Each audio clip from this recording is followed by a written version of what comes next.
go out for dinner. She said, my hair, I just Well, got my hair cute. I want to go out for dinner. well, welcome to the Creo Collective webinar where I got Hugh Halter with me. We're going to talk a little bit about Righteous Brood. And when I say that, Hugh, it auto-corrects to Righteous Brood, as in beer, brewing beer. Maybe that's your next book. But we're going to talk about the family and family on mission and what it looks like to have everybody a part of the wild ride.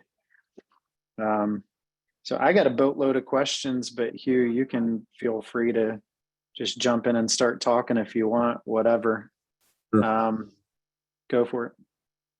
Okay. Well, nice to see you all, meet you. Thanks for taking some time today. I coming to you from Alton, Illinois, just north of St. Louis. And just a little backdrop on us. If you don't know our story, we've been planting pretty much our whole marriage. They're about 30 years. We're on our third church plant, one in Portland, Oregon, one in Denver, Colorado. And then we moved out here about 7 years ago. And we were always doing kind of network of missional community stuff. Some of the expressions had, some Sunday gathering type of rhythms, but because of a really severe epileptic condition of my youngest son, Ryan, we had a hard time leaving the house, to be honest with you. So we ended up just learning how to do missionary life out of our home. And but it kept growing. So we would help people multiply house stuff.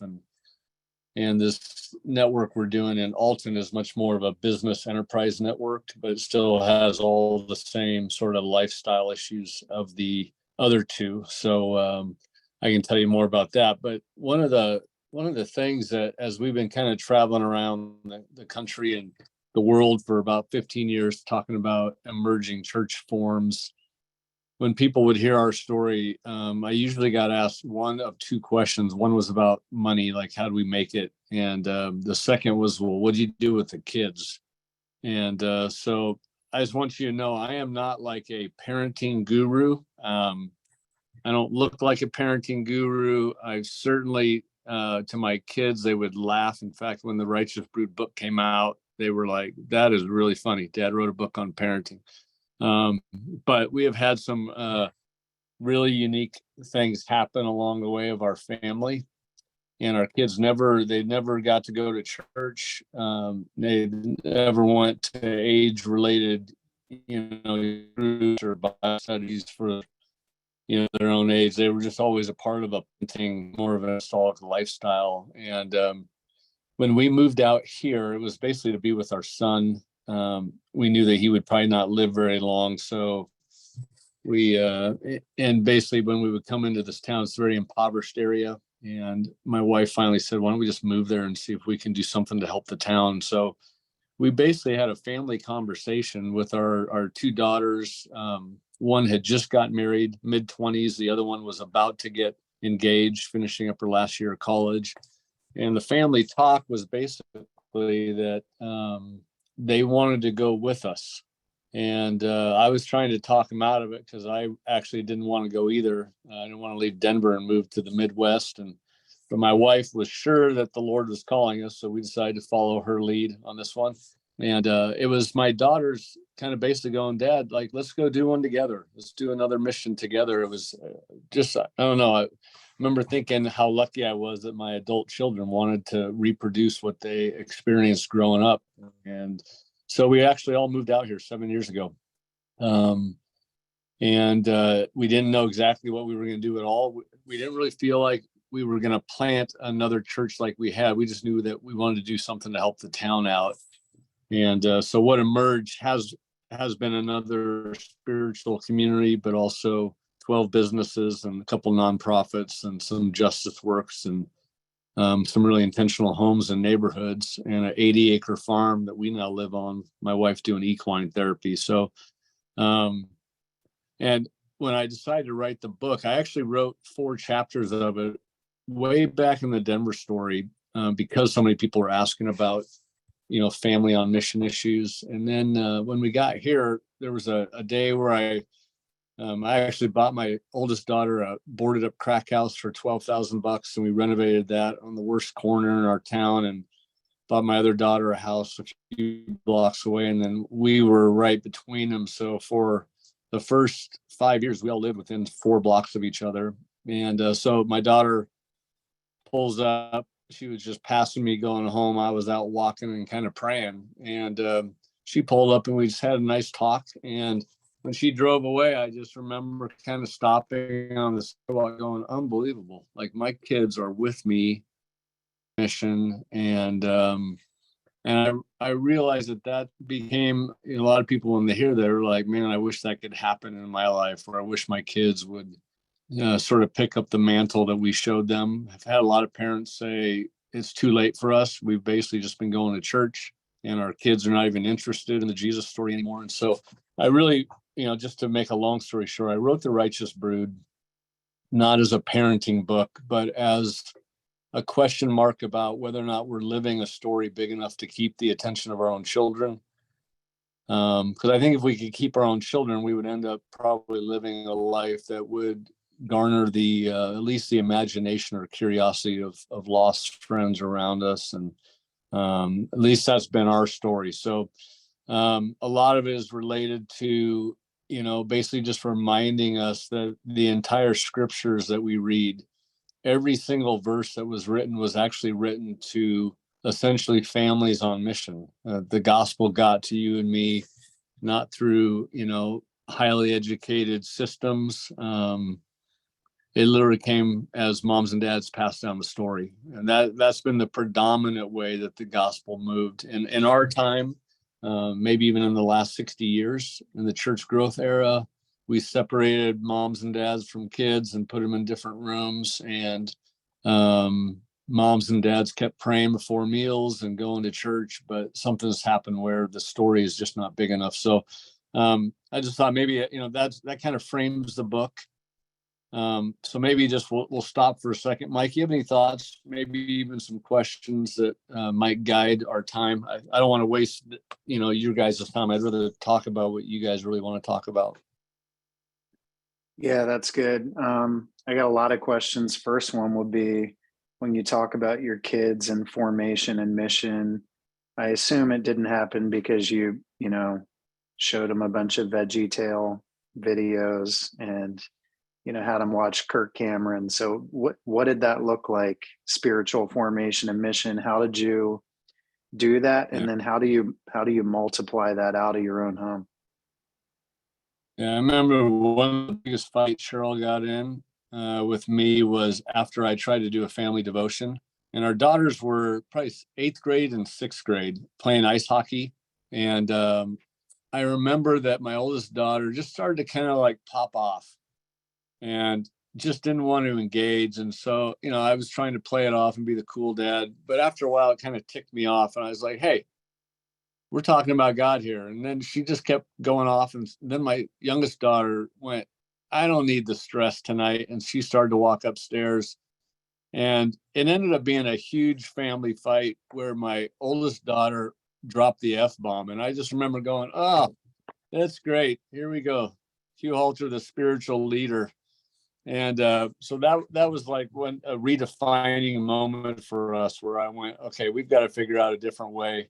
Our family, all of them are activists. They're all into doing things. And so we just said, all right, we're either going to disciple them along the way or not. What really happened, honestly, as far as like the good things that happened, were that we talked about everything. So if we had a huge party and 70 people were over and Johnny had one too many and got a little, some fruity language, then we would talk the next day about, hey, how'd you feel when Johnny was going off?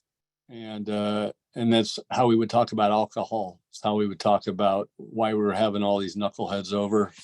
When we would go to serve people or help folks that were struggling, we just always would stop and go, hey, what did you guys pick up today? So, there's a part of the book where I talk about 4 sort of rhythms that our family got really used to. And I think within those rhythms, all the discipleship happened. I can just throw them at you, but we said you got to have an open home, basically an open door. got to have an open table, open book, and an open road. Open house essentially is the idea that our kids were discipled in hospitality by watching us blow out rooms and houses to make room for their friends to live with us that didn't have a mom and dad. They got used to the open table. It seemed like almost every day at one of the meals there were some friends or new people that we invited to eat with us. So they learned that the just eating and conversation was where a lot of really magical moments happen, even with their own friends that came to faith in our house. And open book was that idea that we don't just stop every Tuesday night and do a family Bible study. I taught our kids how to read scripture on their own. So every night, the kids would text me when they were ready for me to tuck them in. And Allie would be downstairs. She did not like to read scripture with me, but she always liked me to pray over her. And she always had her Bible under her pillow. So that's how Allie and I did that. McKenna, she loved to talk about scripture and have me just lay arm in arm with her on the bed and talk and pray that way. But that to me was open book. Like, what's been going on? What do you want to talk about? What's Jesus have to say about what you're going through right now? So we stopped doing family devotions. We just started talking all the time about scripture and life. Let them kind of guide the rhythm of that.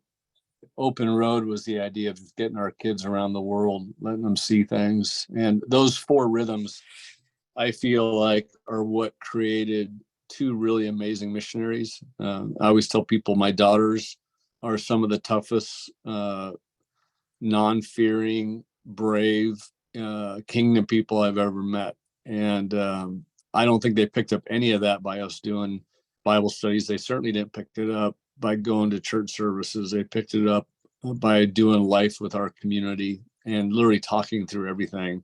When it got to the sex stuff, my wife said, "Do you really want to have every little talk with them about that?" I went, "Nope." And she goes, "Yeah, I'll do a little bit, but I think I'm going to let Laura and Casey handle that." These were two mid-20 something girls in our community. So we let the big sisters handle that. And we found that paid huge dividends as the girls got older. They knew that they had 10 moms and 20 sisters that they could talk to. So the idea of missional community is like Righteous Brood is not really written for mom and dad that just want to go to church and take their kids there. It was written more for missional community type of families. They're trying to figure out rhythms along the way of life because most of the time they're working jobs or two jobs and they're taking responsibility for lost friends or issues of poverty and life on the margin. So it's written to essentially a missionary type of a family. That's a long response to that, Mike. That might kill the entire hour. No, it's a great response. We actually had people log on, not log off. So it's a good response.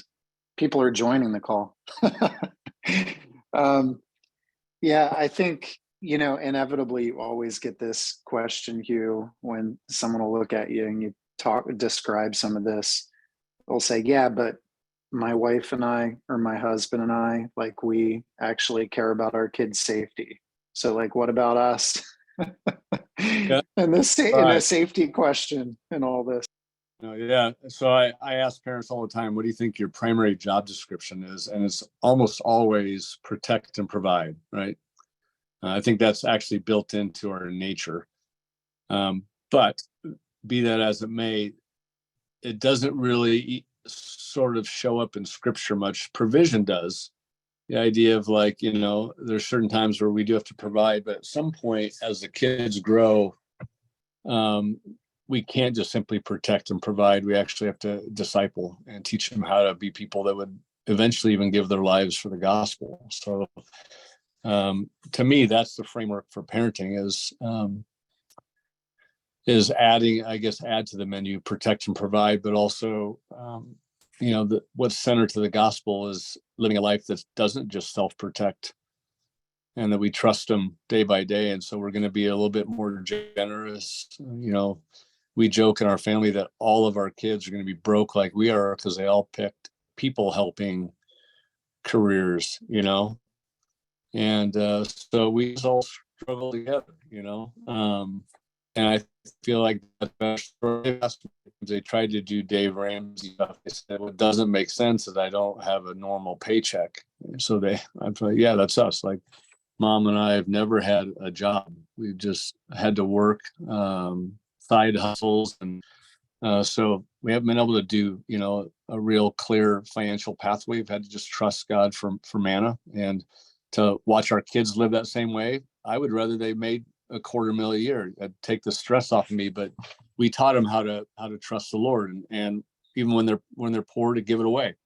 So they do that, and every time they tell me, I'm like, wish they hadn't have done that, but they just kind of do it. And so, I think as a family, we've talked about even the protection. I share a story in the book about my daughter McKenna, and my oldest daughter Allie. They decided to go to every party in high school after a friend of theirs was killed in an alcohol-related car accident. They came home. They said, "We're going to go to every party from here on out." I didn't like that. That didn't sound like something I should sanction, except that it was a mission. They felt called to this mission. So I said, "Okay, you guys can do that."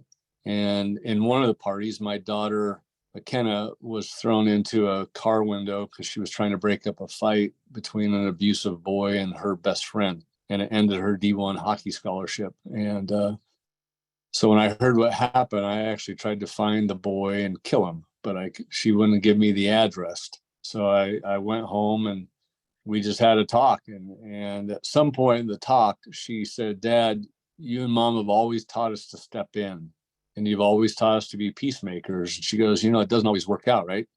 And she was mentoring me back and reminding me that no, the way of peacemaking in the world, it oftentimes costs us. And, in America, it doesn't cost us physically that often, but it can. And all over the world, people literally give up their physical life for the Lord. And so we've settled as a family. We're going to trust God with our physical issues of protection. We're going to live places that may not be quite as safe, because we just think that's what the gospel asks. And, I always taught our kids, wherever you're at, if the Lord is with you, it's the safest place you could be. But if you're trying to get away from trouble, you can always get caught, right? There's no safe place anymore, from a grocery store to a school. So I think maybe that younger generation is already being mentored that there is no safe place. I hope it will actually create a grittier, more courageous, future generation. But yeah, I just think you got to trust the Lord with your kids. It's the biggest trust. The first trust is, God, will you provide for us and protect us? But the biggest one is when you actually tell the Lord, I'm not going to try to overprotect them anymore. I'm going to actually entrust them back to you. So Yeah, this is all so great news, isn't it? yeah, it's super great news. It actually is. I mean, I think the alternative is kind of boring. The kids get to be a part of an adventure, which is great. But one of the other questions we get a lot is, what if you have one member of the family that wants to live this way, on mission, include others, bring people around the table, live this type of life, but another member of the family, maybe one spouse wants to, another one doesn't. Maybe the kids don't want it, the parents do. What happens when the family's not on the same page? Yeah, I think in any context, the gospel is really an issue of the heart now. It's not of the law. We have to, and I would say even as kids get to their later elementary, early middle school, I think you have to tell them that they get to decide now what they want to do. And I always find that people do what's meaningful for them. So when we say you don't have to do anything anymore, do what you want to do, what's meaningful to you. I don't have to badger. I mean, I used to badger my wife, when we were planting and Ryan was having 10 grand mal seizures every night. And then I got to run off and do the church gathering. And she would text me and say, "Hey, I just don't have it today. I'll see you later." I would tend to get upset that I even said, "Suck it up" one time to her, like, just suck it up. And I just saw it just eroded her own heart, and So I learned it with Cheryl, and it's even more so. It's actually what it means to embitter your children. When it says dads don't embitter your children, it means that you frustrate them by what you expect of them.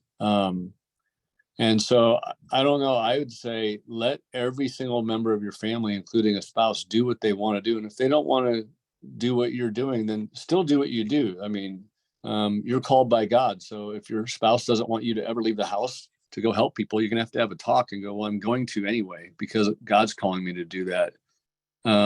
Sometimes when our kids would get mad at me if I got on a plane to go do something, I'd feel bad because they'd be at the window crying. But at some point when they were 5 or 6, I said, I need you guys to quit crying when dad leaves. I'm going to help people. And I want you to actually be on my team and actually pray for me. And so I had to confront that, and it actually worked. So, I just think that you've got to do what God's asked you to do. I would teach this to your kids, but don't try to get your friends to do it. Don't try to get your sister to do it. They'll do it if they want to. And I think the more people that are living a meaningful life, it causes more people to want to live that way. Yeah. Yeah. So, not another question we get is, okay, it sounds great, Hugh, but we're kind of busy. We got lots of stuff going on, busy schedule, busy job, busy kids' activities. How do we fit all this into our life? Yeah. Well, we had that too. I was a house painter. I was traveling around coaching and training. My daughters were in ice hockey 30 hours a week. So a full-time job for them. And then Ryan would have a seizure every hour, every night so not a lot of sleep and whatever. What Cheryl and I found is that we could still create a rhythm. And here's the honest rhythm. 5 nights a week, we were home or out with the kids at their practices. So 5 nights a week, we're not on mission, essentially, except in the ice rink. A lot of stuff did happen there with parents. Eventually, families were a part of our church there. But, we generally, sometime during the week, we would have 2 or 3 couples over for dinner. On the weekends, we'd always throw a party just because that's the way we lived. So we found that those rhythms, maybe, 2 things a week, were enough to get a lot of momentum missionally. And we were always with the kids and with the kids as friends that didn't know the Lord. And so to us, I always said, if the halters can do it with no energy, then I think anybody could do it. But you have to see everywhere you're at as a mission field. You can't, I always say you can't add mission to your busy life. You just have to start learning that there's little missional cracks and crevices of what we do. And Cheryl and I got used to trying to give 3 to 5 meals away a week. So we knew we were going to eat 21 meals. We would just, I'd meet some guys Monday morning at 5:30 down at the diner, 12 guys, and Cheryl would have Lori, the neighbor, over, almost every day for coffee. And so there just was kind of this natural, like we're always doing something with people. And, 3 churches have been formed out of that. None of those was I getting paid or had 40 hours a week to work on a church plant. It all happened because people were come to faith in our house.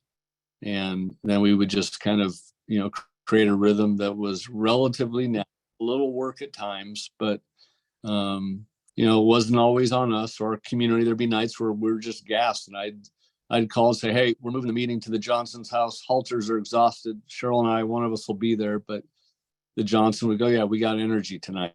So, I don't know if you can actually do family on mission unless you also do missional community with other adults, like where you actually share the load a little bit. Yeah, I guess that sort of, begs the question of, what you're describing. Is this like an option, or would you say, man, this is the way? This is how Jesus has called us to live? Or would you say that, it's valid for people to go, that's good for you, I don't really feel like we need to live that way? Well, for sure. Yeah. Because I also don't want to badger anyone. I just would say if your kids are picking up a really robust story from, not seeing that in your life, then you have to just be thankful that somehow they got inspired by somebody else. But I always ask the question, like, the gospel is either good news and we're either still disciples in it, or like, I don't know how you sell the gospel to other people if you go, yeah, but it's just not quite doable for me. Like, I think I'm a little bit too busy for gospel living, but I sure hope it works for you. I just don't know if that's like a really inspiring message. I think all of us at some point have to go, is there a way that I can live into this, sort of gospel life a lot more naturally myself? Yeah, I mean, it seems pretty obvious, but you hear things like, you guys sound like the Navy SEALs of Christians. Like, that's pretty cool. We can't do all that. And then I'm going, what's the alternative that we don't? How do we Well, yeah, not live this? I guess that's the crazy bummer about the American way of evangelicalism. We've had that option to just add a little bit of Jesus onto our weekend and feel like we're a part of the story. But again, there's not a scripture you can read that is not written to a family that is on the run, in duress, working the problem. There is no suburb that the scriptures are written to. That's maybe another way to say it. There's no enclave or gated community. It's written to people that are getting their asses handed to them, and they're trying to live a story that's big enough, to keep the movement alive. It literally was written to like an Al Qaeda co-op, if you will, for us to just be able to, be inspired by certain things that Jesus did for us a couple thousand years ago, and then just try to, keep a good, encouraged heart. I think that's great. That's what grace allows. But I feel like if you want to live a story that creates disciples of the kingdom, then you do have to take a kind of a Navy SEAL approach to life. I always say this: you always essentially disciple who you are. There's a big discipleship movement that's been going on. But the reality is everybody's making disciples. So half-hearted evangelical parents are making half-hearted evangelical kids. Southern racist dads that are elders in their churches are raising people that worship God and hate Black people. I mean, it's just you create who you are. And Marilyn Manson once said, if you don't disciple your kids, I will. So the world will disciple everybody. So at some point I go, the best thing we have is the years that we have with our kids to try to show them a counterculture way of living. And if we miss that possibility, it doesn't mean we can't make it for lost time. But the way you make it up is you have to go to them and say, hey, I'm sorry, I did not live a really big Jesus story in front of you, and I'm starting over. I hope you can pick it up somewhere else, but the kids will let you off. They'll let you still be their dad, and they'll still love you. But I think you got to be honest and go, yeah, I don't know if we've always given you a picture of what it really means to put Jesus first in everything we're doing. And I had to have that talk with my kids once too. So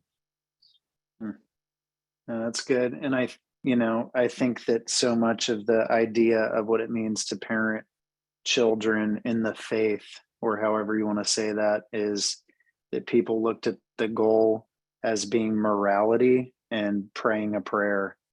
But if it's not that, if it's more than that, if it's what is it, Hugh? Like, what's your ultimate desire for your family, for your kids at the end of the day?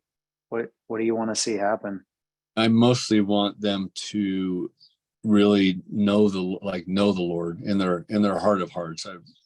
My daughter McKenna almost died 2 months ago. She lost a 6-month-old baby she was carrying and bled out, and we were told she would not make it. So I had to have a little eye contact with a 27-year-old.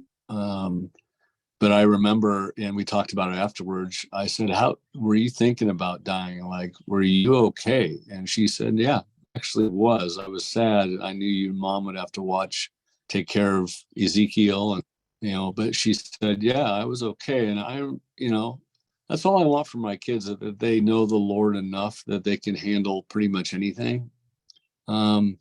I don't care that they do amazing things for God. I put that in God's hands, but I mostly just want them to really know him, and be able to feed themselves. And, I guess the gravy is that my kids they all really take care of the poor. They love the margins. So to me, it's extra credit. But to me, those would be the things I'm trying to work on.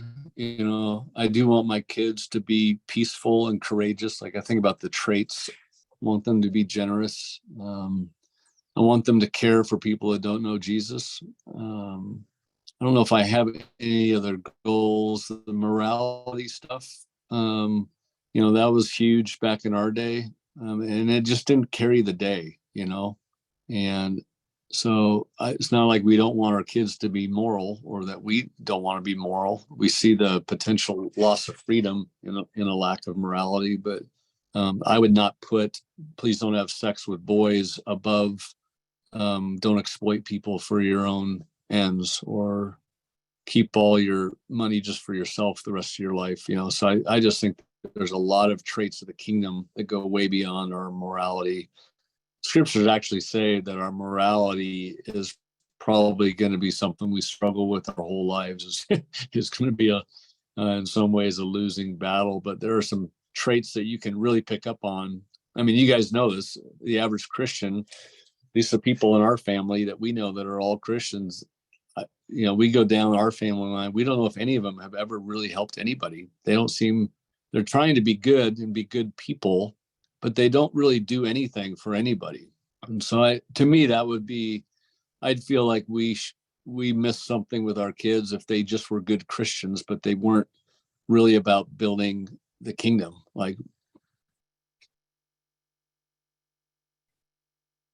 Yeah, that's good. I guess my last question would be if somebody said, you know what, how do I start? I've sort of had my family a part of, our gatherings, or maybe even like a missional community gathering each week, but this isn't quite lifestyle for us. We're trying to figure out how do we live what you're describing. How would you begin? What are some practical things you'd do? I'd take the pressure off. I'd just have a family talk about it and go, and then I'd pray. I just start giving God permission, and I teach our kids, like, let's see if something just happens. Like, let's let God lead us. We have a family saying about finding bread on the trail, because it's how everything has evolved here in Alton. Like, we didn't plan anything. It's just I would come home and go, I got more bread on the trail. Our kids now say that. Like, we're starting to figure out what to do by just sort of learning what God's doing. And so I don't know if I would make any big plans. I'd say diving into, beginning to develop a missional community in your context is probably going to make most things as easy as possible. You get more adults, working a mission together, it tends to just bring the kids in. You and your spouse having to talk about what are some things you can do. Even just beginning to put a rhythm together of having people over for dinner does start to freak your kids out, and if once you tell them why we were doing it and say, hey, why don't you pick a night, bring your friends over. So you start serving each other just around the table, that, you're starting at least some rhythms, some missionary rhythms together. But I wouldn't start by doing Bible studies together or trying to just pray together. Mike, Taylor McCall, he said, they got 5 kids, probably the most missionary family I know. And he just said, I find that families that laugh together do a lot better than families that just pray together. So I think it's the rhythm of being a good news family, like really bump up the family enjoyment, things you do together. I think serving people in your neighborhood, doing it as a family might be one of the lowest hanging fruits you can do, where everybody feels really good at the end of the day for what we did. And I always, when we would do stuff together, I always go, hey, we did church today. That was a great church we did. So I taught our kids that church is never the place we go or that one thing that we do at the end of the weekend.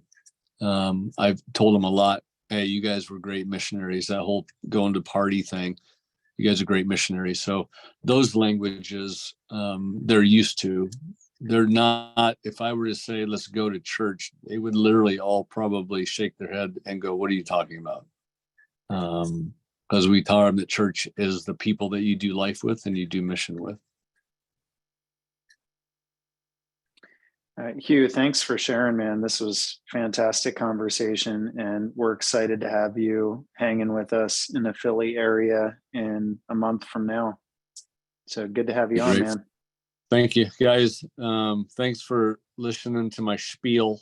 The book, I wrote it really short because I realized most people don't like to read. I haven't read a book in 12 years. So if you end up using it, just know it's written to be a quick read and kind of I think there's 6 to 7 chapters in there. Each one of them has some questions at the end. So you could grab a few families and do that together. I'm happy if you ever want to throw a question at me, you can text it to me and I can try to give a response to you all. But Mike, thanks for having me.